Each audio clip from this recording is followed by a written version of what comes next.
Le fantôme de la Tabaski. Les faits qui vont suivre m'ont été rapportés par une abonnée de Côte d'Ivoire.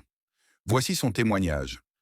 L'histoire se déroule à Abidjan, en Côte d'Ivoire, dans un quartier que je préfère garder secret.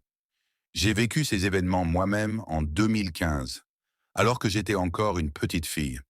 C'était la veille de la fête de Tabaski, et plusieurs familles feu du voisinage, dont la mienne, avaient organisé une veillée. Il était environ minuit lorsque mes cousines sont sorties pour se rendre à la veillée sans me prévenir. Frustrée et un peu curieuse, j'ai décidé de les rejoindre. À peine sortie de la maison, j'ai aperçu une silhouette étrange de l'autre côté de la rue.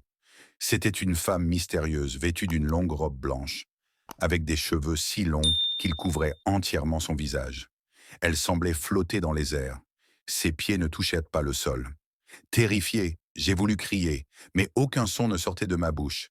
Paralysé par la peur, j'ai fini par courir vers la maison où je me suis réfugié. Quand ma mère est rentrée, je lui ai raconté ce que j'avais vécu. Elle a alors entrepris de me laver avec des remèdes traditionnels pour me protéger. Aujourd'hui, avec le recul, je suis persuadé que cette nuit-là, j'ai croisé le chemin d'un djinn. Voilà mon histoire. Quelle histoire effrayante. Dites-moi ce que vous en pensez dans les commentaires et je vous dis à très bientôt pour une nouvelle vidéo.